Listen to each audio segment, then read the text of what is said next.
दोस्तों, एक बार पुनः स्वागत है आपका हमारे YouTube चैनल एस्ट्रो संगम में। आज बात करेंगे सरकारी योजनाओं के द्वारा अस्थायी रूप से मकानों की, फ्लैटों की। सरकार के द्वारा गरीबों के लिए जो योजनाएं निकाली जाती हैं उसमें काफी लोगों को सरकारी आवास की प्राप्ति हो जाती है, लेकिन कुछ लोग ऐसे भी होते हैं जो सरकारी मकानों के फॉर्म भरते रहते हैं, सरकारी दफ्तरों के चक्कर काटते रहते हैं, लेकिन फिर भी उन्हें न तो सरकारी योजनाओं का लाभ मिलता है और न ही सरकारी मकान या फ्लैट ही मिलता है, क्योंकि उनकी किस्मत में सरकारी मकान या फ्लैट में रहना नहीं लिखा होता।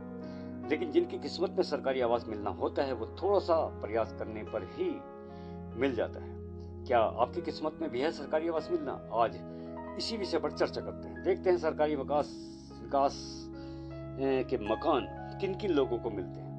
सरकारी क्षेत्र से लाभ प्राप्त करने के लिए लगन या लगन के स्वामी का मजबूत होना जरूरी होता है। दूसरी बात, चौथा भाव जो भूमि भवन प्रॉपर्टी का होता है, इसके कारक भूमिपति मंगल और चंद्रमा होते हैं। माने कि चौथा भाव मजबूत है लेकिन लग्नेश कमजोर हैं तो चौथा भाव प्रॉपर्टी तो दिला देगा, लेकिन लगन स्वामी कमजोर होने से स्वयं के मकान का सुख नहीं मिलने देगा। आपके मकान का सुख किराएदार अथवा दूसरे पारिवारिक सदस्य को ही मिलेगा। कुंडली का चौथा भाव घर मकान का प्रतिनिधित्व करता है। यह भाव हमें बताता है कि आप स्वयं के मकान में रहेंगे या जीवन भर किराए के मकान में रहना पड़ेगा। सरकारी लाभ दिलाने के लिए 3 राशि ग्रह होते हैं, सूरज, मंगल और बृहस्पति। ये तीनों ग्रह ऐसे होते हैं जो सरकारी नौकरी भी दिला सकते हैं, सरकारी आवास भी दिला सकते हैं। सूर्य, मंगल अथवा बृहस्पति का संबंध 10वें भाव या 10वें भाव स्वामी से हुआ तो गवर्नमेंट जॉब दिला देंगे।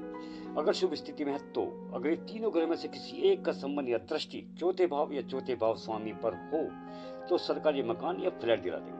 अब मकान छोटा होगा या बड़ा होगा यह सब ग्रह स्थिति पर निर्भर करता है। जब चौथे भाव का संबंध 11वें भाव से होता है, शुभ स्थिति में होता है, तब अस्थायी रूप से सरकारी आवास की प्राप्ति हो जाती है। चौथे भाव का संबंध सूर्य, मंगल या बृहस्पति से हो तो जब चौथे भाव स्वामी के साथ सूर्य, मंगल या बृहस्पति की दशा महादशा आएगी, सरकारी आवास, सरकारी मकान मिल जाएगा। कभी कभी कुंडली में ऐसे योग होते हैं लेकिन फिर भी सरकारी आवास प्राप्त नहीं होता, क्योंकि इस समय महादशा हमें नहीं मिल रही होती। चौथे भाव का स्वामी केंद्र त्रिकोण में हो, सूर्य, मंगल बृहस्पति के संबंध में हो, अथवा सूर्य, मंगल या बृहस्पति में से कोई एक केंद्र त्रिकोण के स्वामी होकर चौथे भाव या चौथे भाव को दृष्टि से देख रहे हों,